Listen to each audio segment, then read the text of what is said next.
It's so nice to have you. I feel like I've seen so much growth in how you've reshaped what wellness looks like in your life. When I met you, I feel like you were working around the clock. And I was like, okay, I guess seeing another C-suite executive, that's what we do. We just work around the clock.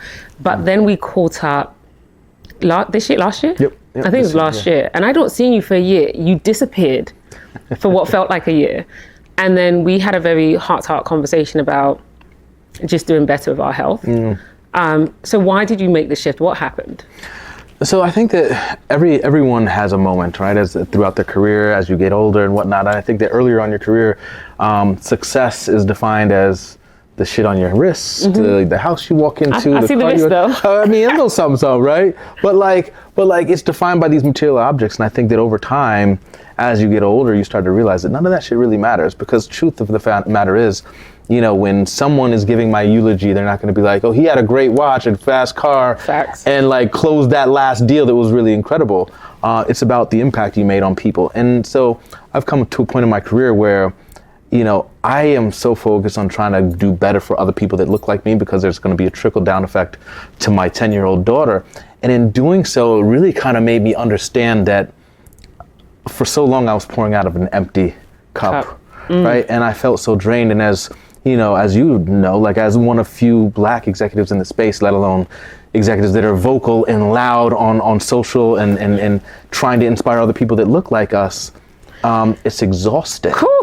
Right? And so like you find yourself in this moment of giving and giving and giving, and then like sitting back and like not being able to kind of receive anything or have anything. And so like I'll never forget a moment where during the pandemic, I was talking to this young girl, this young Black girl who was a recent graduate of Yale University. And so she was so inspiring, and also back there for her master's, I believe.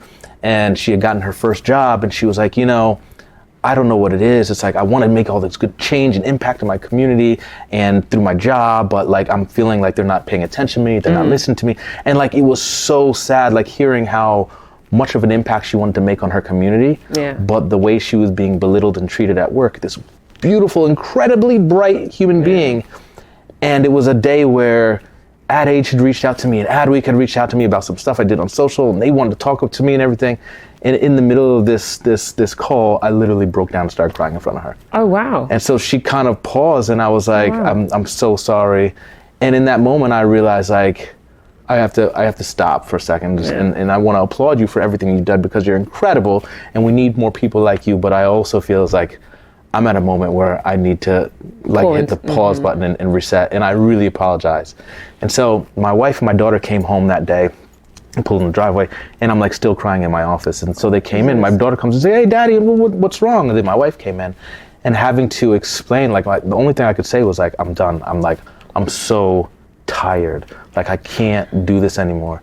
And you know, she gave me a lot of advice, and for the first thing she said is like, you can't be everything for everybody. You know what I mean? You can't. And it was hard because we're in positions where we know we can make an impact on other people. So the answer is always often like, yes, I'll help you. Yes, we don't I'll do this say thing. no enough. But that's the problem. We struggle to say no, and I think in this season I've learned how to say no more. It's hard. It's so hard, because not only are we told to fix things, we're also the people that people put on the front line to fix things. Whether it's our fault to fix or not, we're the people look to fix issues and problems. And then culturally, being Black, that's all we know. We know that we have to solve problems, and no one has given us permission to say no. And I think in the last year, I would give myself, I think I saw this on social media, someone said no is a full sentence. But being Nigerian, for me, I'm always having to rationalize. I can't say no. Why am I saying no? I need to give people the justification, the reasoning. And it was breaking me down. It was breaking me down so much so that like my health took a toll. And I said to myself, look, to your point, I'm replaceable. We're all replaceable. Yeah, we all are. So what are the practices that we should now be putting in place to make sure we feel better? We are showing up for the people we care about. We both have families, and they need us. What did you change? I had to put it like, well, a couple things. Number one is I put a pause for about 6 months on mentoring people, right? Okay. Which is hard, but like I did post on socials like, hey, look, I apologize, but like everyone's in my DMs right now, and I got to stop. So I need like a 6-month reset where I can't help other people because I need to help myself first. But like, why did you even feel like you had to do that? That's the thing no one talks about. Is that like we have to justify the decisions we make, even if it's for the betterment of our health. I mean, it's just, it took so much of my time. And any minute that I had for myself was actually given to someone else. And like, the truth of the matter is as well, is like, I was becoming an asshole at home. Like, I like a distant husband, distant father. And like, I was at that time working like 19 hours a day. You know, I'd stop, pause, do dinner for a minute, go back, work, go put my daughter to bed, say goodnight to my wife, go back, work. I'd be doing calls like 12 a.m., 1 a.m. calls, and then go to bed at 4 a.m. and then back up at 6, 7 o'clock. Not sustainable. Yeah. And so April 11th, that evening, I had a fucking stroke, right? This last year. And so that was wild. You know, went to an event, came home, talked to my wife, went downstairs, did some work. I was doing some voiceover stuff. And then went back to bed, woke up an hour later at about like 12:30. And thought like, oh man, I can't breathe, like something's wrong. So went to the bathroom, took a couple Claritins, thought I was like congested. Went to kind of sit down and collect myself and read my emails. And I literally couldn't read past the first word in my email. Oh, Jesus. So I was like, something is wrong. So went to my wife and I went to speak and I just like gargled, blah, and I couldn't, and she was like, oh my God, I think you're having a stroke. So she realized super quick, called 911, got to the hospital, like they gave me this drug that was recently FDA approved, and like literally within like 45 minutes I was talking again. What was crazy is when they went down the whole list of things, like my wife was of course like, this is your work, like you gotta chill, you can't be doing this, stress. Family was getting on me about the work and everything, but then the following day found out that it's because I had a hole in my heart. So like one in 4 people, 25% of human beings have something called PFO. It's a flap in the middle of your heart that when you're born, you breathe for the first time, it collapses and closes. So mine was left open. For those people, like a very high percentage will have a stroke or heart attack, massive, before the age of 55. Did you know this? No.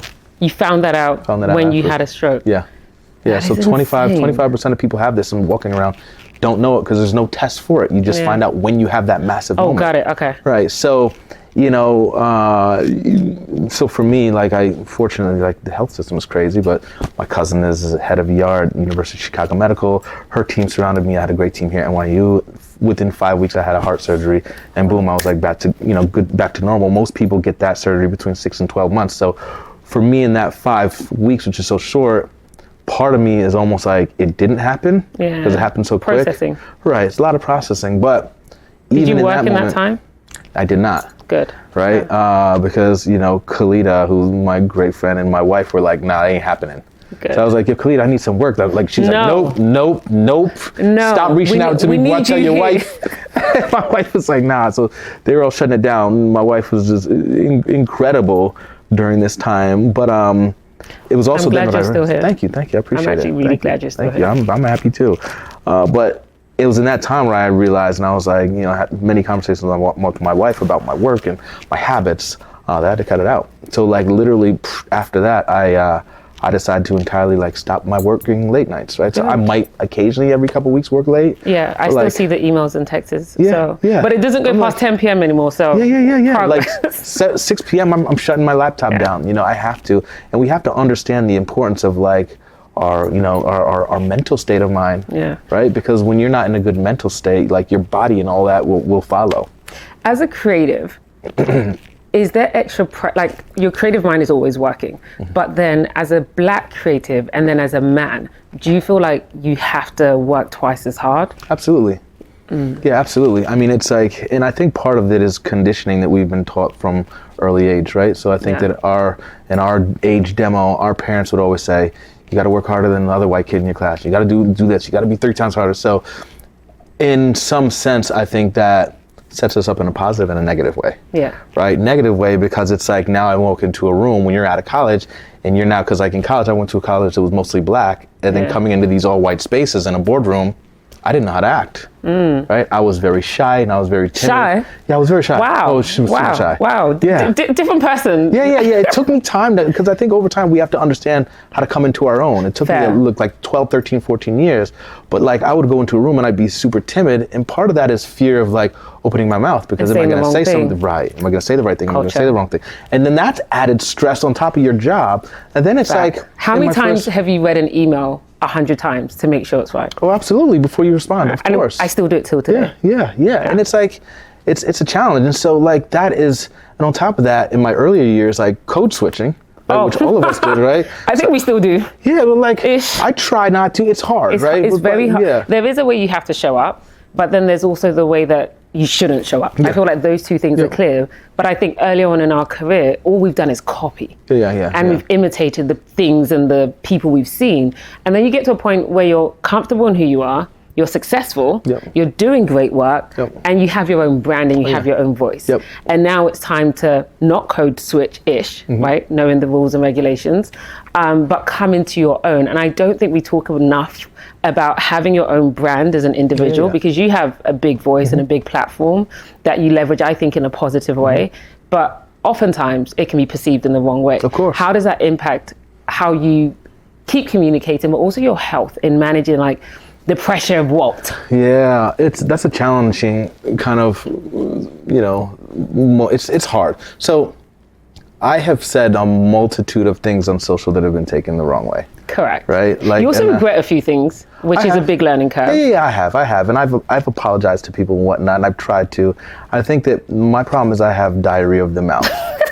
Right? Glad so you know. yes, I do. I can own it. And so social media, there are many moments where I'm like, I don't want to get on this platform right now because I'm going to say the thing I don't want to say. And other times, part of me is like, I have to say the thing because I think it's important for us. Right. It's important for us to be authentic and no one else is going to say it. It's a challenge because also like when you build a brand, then you're expected to do a particular thing all the time. And so now things come out, whether it be about, Gaza or this or that. And now I have people in my DMs like, how come you didn't say something about this? You talked about black people here, but you didn't talk about it. And so it's become a thing that almost feels like, and I hate to say this, but a burden, right? And so this challenging kind of moment of always having to say something, always having to be out front. And so it's hard. Being the savior. Being the savior. Yeah, and it's it like, takes a mental toll. Yeah, and I don't speak for all black people. Let me be clear. I joke and I say, and I say this respectfully, like we are not chief black officers. Facts, yes, we're black and we identify as being black and there are black issues we care about, but there's a heap of different issues I care about. And watching, C-suite executives navigate that space of being the voice for a lot of black people versus I'm Tope, you're Walt. We have our own voice. I think that's the fine line we're still navigating. Because you've called me before and said, hey, I want to post this, but I don't know if I should. And it's just having that community and having someone else to even be able to pick up the call and say, hey, should or should I not do this? I feel like a lot of people don't have that. Yeah. I mean, you got to have your underground railroad, right? Yeah. It's super important. I like that. Yeah. You have to have your underground railroad. It's important, but it is a lot of added stress for a lot of folks. So also, being yourself and being authentic also means like I often have stress with like, am I going to find another fucking job after this? If something happened and God forbid things collapse and I'm out of here today, like, will the next person want to hire me, right? Because they can look at me as like, well, we love you from afar. Keep saying that DEI shit over there, but not over here, not in my house. So it's a challenge. That's right? very interesting. They love me from afar. And I think that's true for a lot of black execs, is we are loved from afar. And oftentimes when we find, our landing or companies that love us for who we are, we almost feel attached to them. So much so that we now create this extra level of fear of we can't leave. Because these are the people that have made me safe. Like we built community here where it's like, I don't know what I'll do without you and that the group chat that we have, etc. But I wish that was not the case. Yeah, that's a challenge. I think that's a challenge. I mean, it's like an abusive relationship, right? No, seriously, because it's like you're being spoken to in a negative manner, or you're getting abused, and it's like this thought of like, but can I find something better, right? Like, will I find something better? And that's a challenge. You got to realize, and you said earlier, like we're all replaceable. We're all replaceable. So my thought has always been like, if I'm out today, I'm out today, right? And then I'll figure it out tomorrow. I try not to stress that, like where I'm going next, but I'm also like very much in the moment with the things that I do and how I think about the world. Like whatever happens now, it happens now, and I'll deal with it later. So I like that. I like that I'll deal with it later and living in the moment. If you could speak to younger Walt, because I feel like this question comes up a lot, but we don't hear it from black men. We hear it from everyone else. If you could speak to younger Walt and tell younger, another black man watching this or anyone, what's the one piece of advice you'd give them as they're climbing up the ranks in their career? I would say be confident in who you are. Show up as who you are, walk the way you walk, talk the way you talk, do your hair the way you do your hair, but also have your support system, right? Your Underground Railroad, because I have mentors and sponsors who help me in a multitude of ways, right? And your mentor isn't always someone that's more senior than you. It could be like your friend or someone else who's in the industry that does what you do, who understands some of the things that you're actually going through. I think those two are the most important things. I mean, confidence will get you so far in this space, so far, and without confidence, it's like you're not going to show up as you. Yeah. Oh, I like that. Confidence, showing up as you. The thing that I heard you say earlier is it's still a game. It's still, and you have to be able to balance the professional with having your own brand and having your own voice. And I don't know if there's a blueprint. I don't think there's a blueprint. I think you have to come into it over time. Like, you did not become this yesterday. And you've evolved even since, like the first time I met you versus now versus all the challenges we've gone through together. There's an evolution that black people have, which is giving them permission to fail forward. Yeah, we don't get those opportunities. We don't get the opportunity to fail forward. And I've been encouraging my team and my friends and my network, it's okay to fail forward in my space. I can't speak for the other spaces you're in, but it's okay to get something wrong. Own it. And what I love you said, I think like 5-10 minutes ago, is you've gone and apologized to people that you've done wrong to. You've written certain things that you wish you didn't write, but you have grown and you've been able to say, hey, that was me in a different season. Because in this season, I'm prioritizing being kind. I'm prioritizing being authentic. I'm prioritizing my health. And all of that extra pressure doesn't matter. No, it doesn't. I mean, we have to realize, like, we are but a dot, and I say this all the time, we're a dot on a line that's potentially, as we know it, infinite. Right? And so, like, we can create an impact with the smallest things that we do, right? On a multitude of individuals, and we're not here forever, right? So I'm just like, I'm trying to do good and live in the moment and enjoy what I can, but also leave something behind for individuals to be able to get to where I am easier. I like that. What's a random fact about you that people don't know? I know what I'm going to say, but actually two things. A random fact that people don't know about you, work-wise and personal. Oh my gosh. Personal, maybe not a lot of people know I used to be a amateur sport bike racer. No. Interesting. I did not know that. I did not know that. Up until my daughter was born, my wife raced as well with me as well. Oh, is that how you guys met? No, we did not. We did not. But it was. She actually got me in a motorcycle. She was like, "We should get a motorcycle one day." We walked through the shop on 10th Avenue and walked out with two. We're like, "Did we just do that?" But yeah. So, but there's probably that. From a work point of view, I think over this past year, I've come to a point where I have much more enjoyment in actually doing purpose-driven work. Ooh, right? That's the season I'm in right now. Yeah. Than putting feet in sneakers or asses in seats from movies or a car. I think that shit just comes and goes, right? Yeah. So I feel so much more in my element when I'm actually doing things that makes an impact in the community. And knowing that I can take millions of dollars from this brand over here to give back to someone else. Yeah. That's power. You know what I mean? Yeah. You ended on such a perfect note. I think impact in this season is all that matters. That's the only metric people should be using. It's what is the impact of X? And it could be positive impact or negative impact for doing something, but I don't think we talk enough about the impact having more inclusion in certain spaces bring. So I like that that's where we all are as friends, as individuals, as executives, is purpose-driven work. And I want to see more of that.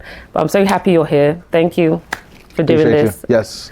A conversation on the couch with Walt. That's what these are called? Conversation on the couch? No, it's called Life to a T.